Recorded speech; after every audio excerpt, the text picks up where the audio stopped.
اعوذ باللہ من الشیطان الرجیم بسم اللہ الرحمن الرحیم قال اللہ تعالی فی القرآن سبحان الذی اسری بعبدہ لیلا من المسجد الحرام الی المسجد الاقصی الذی بارکنا حولہ لنریہ من آیاتنا انہ هو السمیع البصیر۔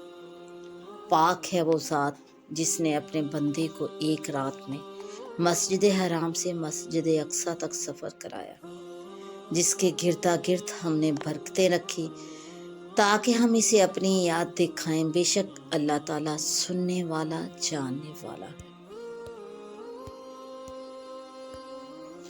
صحیح مسلم میں حضرت انس بن مالک رضی اللہ عنہ سے روایت ہے کہ آپ صلی اللہ علیہ وآلہ وسلم نے ارشاد فرمایا کہ میرے پاس ایک براق لایا گیا جو لمبا سفید رنگ کا چھپایا تھا۔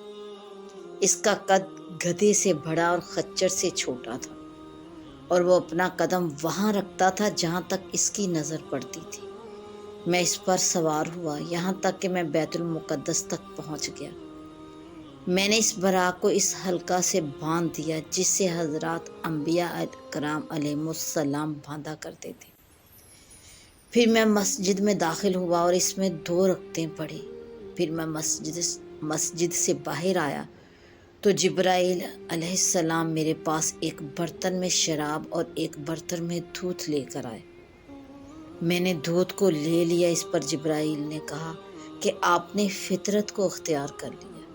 پھر ہمیں آسمان کی طرف لے جایا گیا اور پہلے آسمان میں حضرت آدم اور دوسرے آسمان میں حضرت عیسیٰ اور حضرت یحییٰ اور تیسرے آسمان پر حضرت یوسف اور چوتھے آسمان میں حضرت ادریس اور 5ویں آسمان میں حضرت ہارون اور 6ٹھے آسمان میں حضرت موسیٰ علیہم السلام سے ملاقات ہوئی اور سب نے مرحبا کہا۔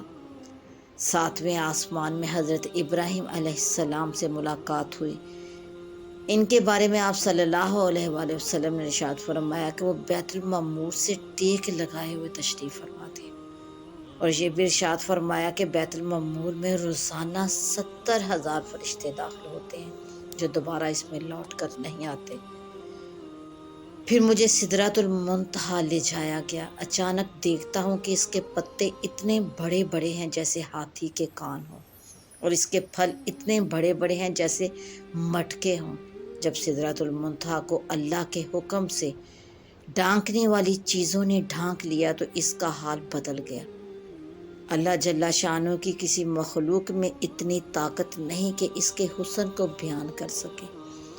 حضرت عبداللہ بن مسعود رضی اللہ عنہ کی روایت میں ہے کہ سدرۃ المنتہی کو سونے کے پروانوں نے ڈھانک رکھا تھا۔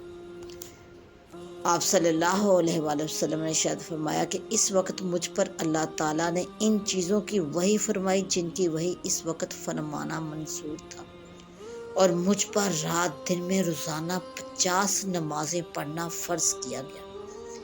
میں واپس اترا اور موسیٰ علیہ السلام پر گزر ہوا تو انہوں نے دریافت کیا کہ آپ کے اللہ نے آپ کی امت پر کیا فرض کیا؟ تو میں نے کہا کہ 50 نمازیں فرض فرمائی ہیں۔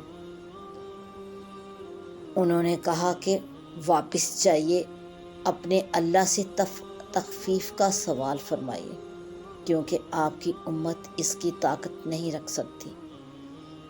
میں بنی اسرائیل کو آزما چکا ہوں۔ آپ صلی اللہ علیہ وآلہ وسلم نے فرمایا کہ میں اپنے رب کی طرف واپس لوٹا اور عرض کیا کہ اے اللہ، میری امت پر تخفیف فرما دیجیے۔ اللہ جل شانہ نے 5 نمازیں کم فرما دی۔ میں موسیٰ علیہ السلام کے پاس واپس آیا اور میں نے بتایا کہ 5 نمازیں کم کر دی گئی۔ انہوں نے فرمایا کہ آپ کی امت اس کی طاقت نہیں رکھ سکتی، آپ اپنے اللہ کی طرف رجوع کیجیے اور تخفیف کا سوال کیجیے۔ آپ صلی اللہ علیہ وآلہ وسلم نے فرمایا کہ میں بار بار واپس ہوتا رہا، کبھی موسیٰ کے پاس آتا، کبھی بارگاہ الہی میں حاضری دیتا، یہاں تک کہ 5 نمازیں رہ گئیں۔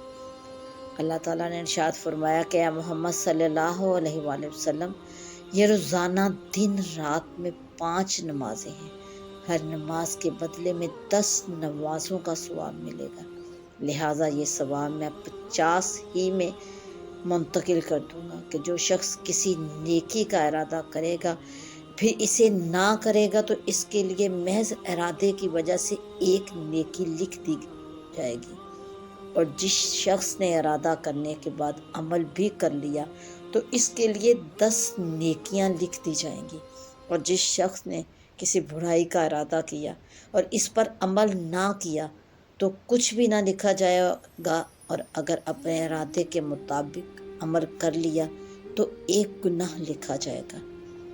آپ صلی اللہ علیہ وآلہ وسلم نے فرمایا کہ میں نیچے واپس آیا تو موسیٰ تک پہنچا اور انہیں بات بتا دی۔ انہوں نے کہا کہ واپس جاؤ، اپنے رب سے تخفیف کا سوال کرو۔ میں نے کہا میں بار بار اپنے رب کی بارگاہ میں رجوع کرتا رہا ہوں، یہاں تک کہ اب مجھے شرم آتی ہے۔ ابو ہریرہ رضی اللہ عنہ سے روایت ہے کہ آپ صلی اللہ علیہ وآلہ وسلم نے ارشاد فرمایا کہ میں نے اپنے آپ کو حضرات انبیاء کرام علیہ السلام کی جماعت میں دیکھا۔ اسی اثناء میں نماز کا وقت ہو گیا تو میں نے ان کی امامت کی۔